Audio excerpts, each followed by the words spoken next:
itu adalah fitnahan yang benar-benar melanggar etika, melanggar moral, dan itu benar-benar kejam. Yang diributkan hanya yang 800 juta yang dikasih oleh Bapak Prayogo, yang itu bukanlah uang angpau, tapi oleh-oleh dari seorang mantan klien kepada pengacaranya, sedangkan yang angpau tegas disebutkan hanya yang 200 juta. Lalu kita sepakati dibuatkan laporan ini dengan nomor laporan 5291 garing 7 Romawi garing 2026 SPKT Polda Metro Jaya. Jadi dilaporkan di sini inisialnya HP ya. Dilaporkan dan kita berharap laporan ini bisa ditindaklanjuti oleh Polda Metro Jaya.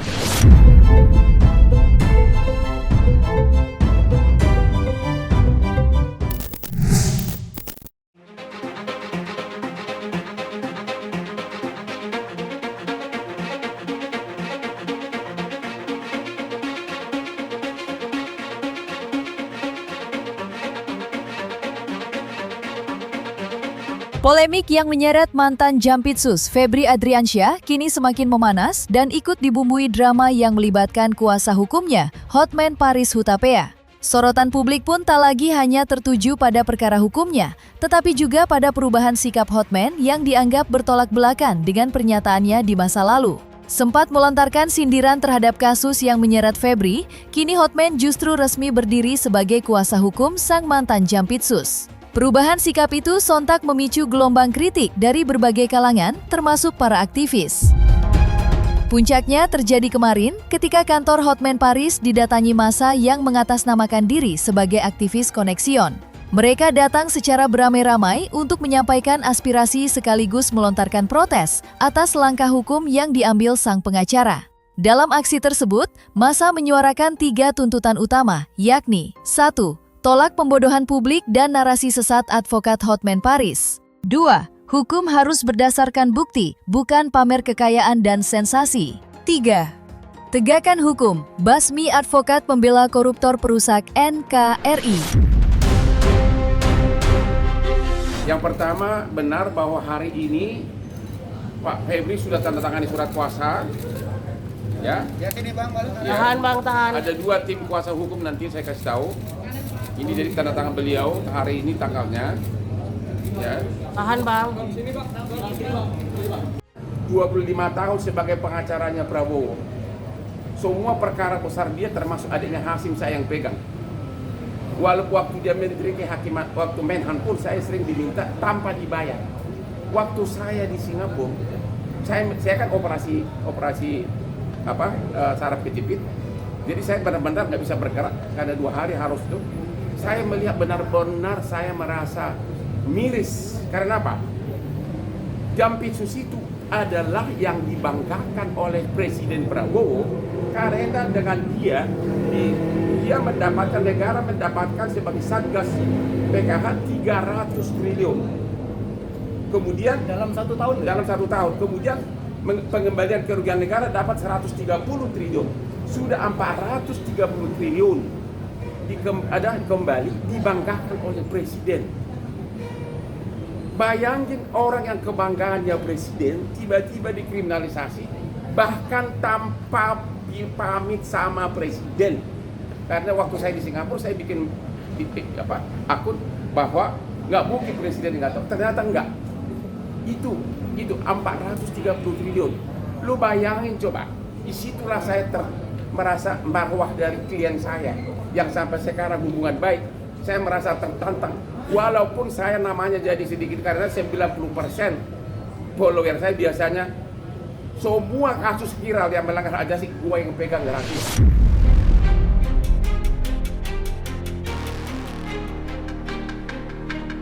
Di tengah sorotan terhadap langkah hukumnya, nama Hotman Paris kembali menjadi buah bibir karena isu lain yang tak kalah menyita perhatian.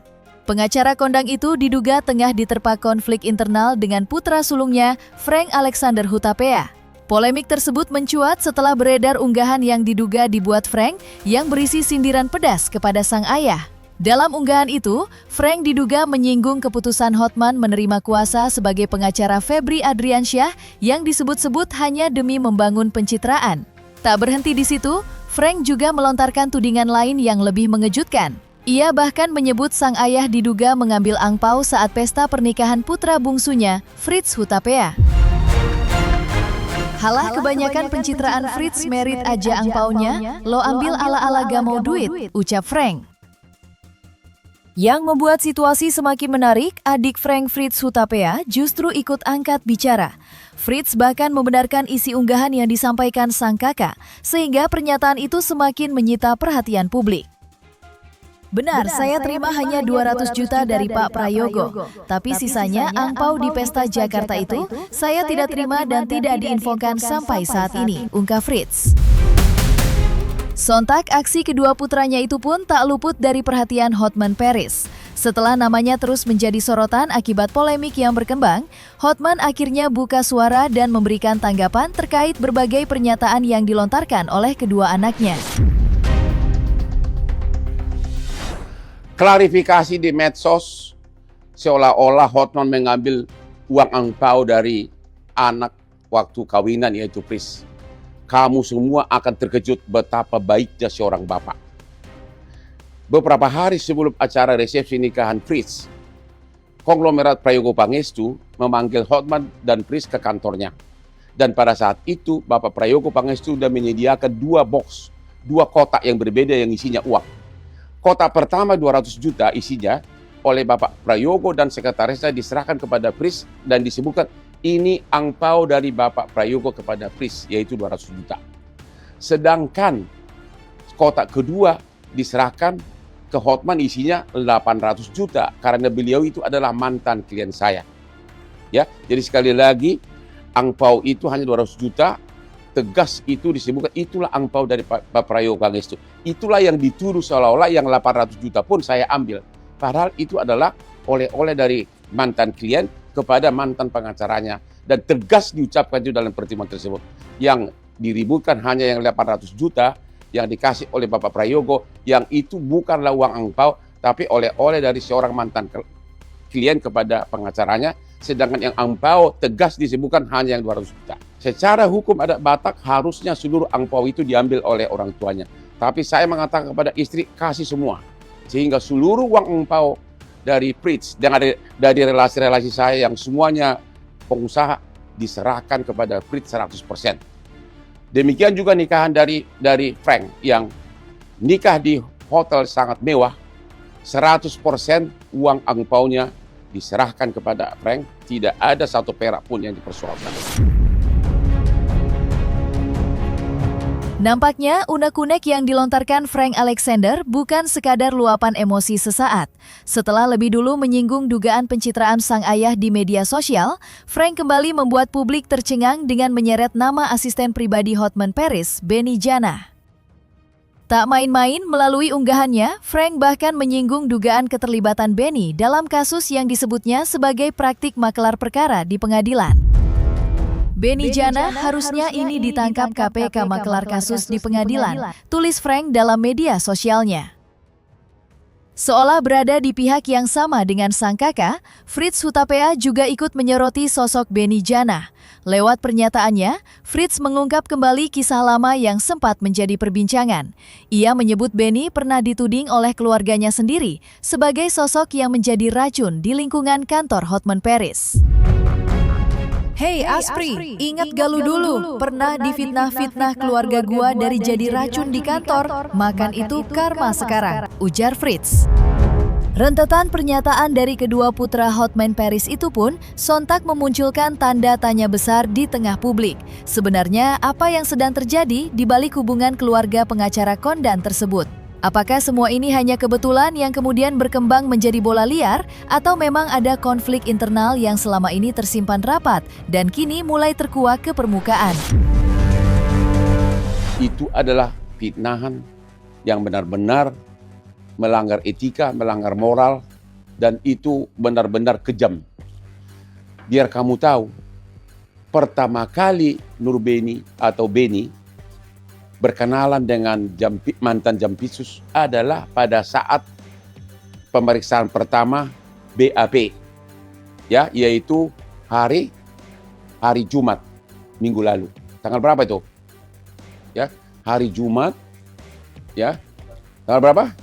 Tanggal 17. Itulah pertama kali asisten saya Beni berkenalan dengan mantan Jampitsus. Itu pun lama banget dia menunggu sama tim lain karena waktu itu banyakan mendampingi BAP, saya sama senior yang lain.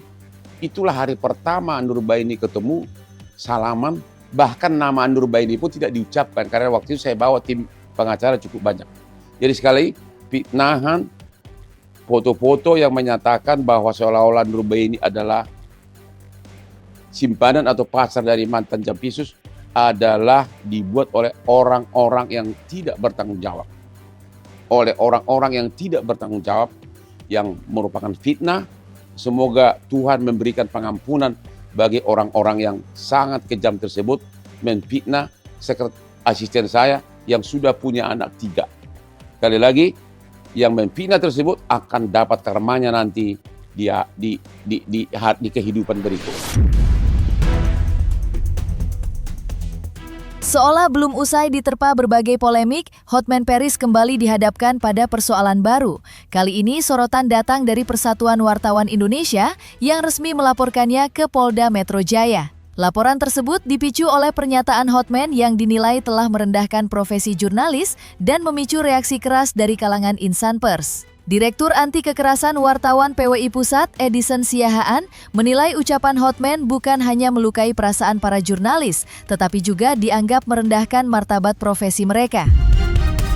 Meski Hotman telah menyampaikan permintaan maaf secara terbuka, polemik rupanya belum juga mereda.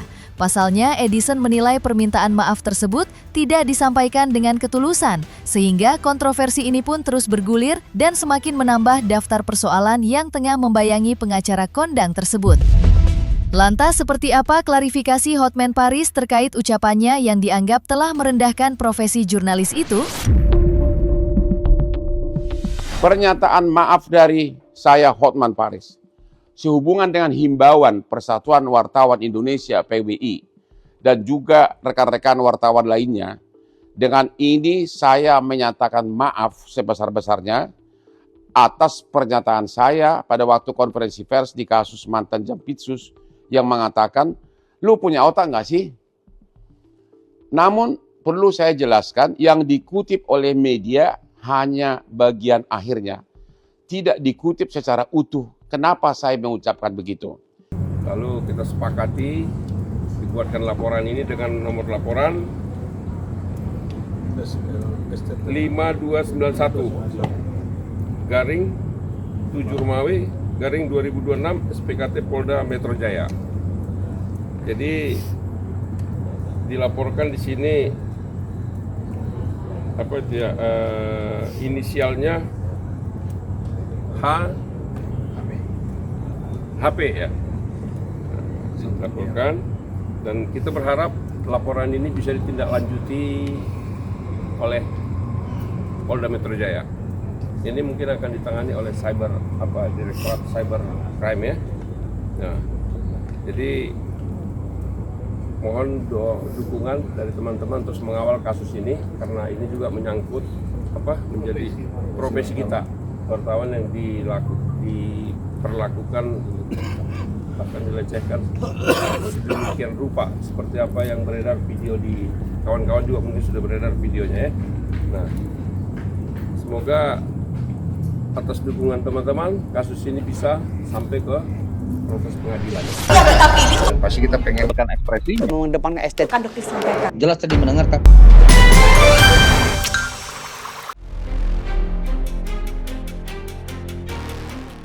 Nah, selesai sudah Cumi Lovers. Dan jangan lupa untuk like, subscribe, dan juga share channel YouTube Cumi Cumi.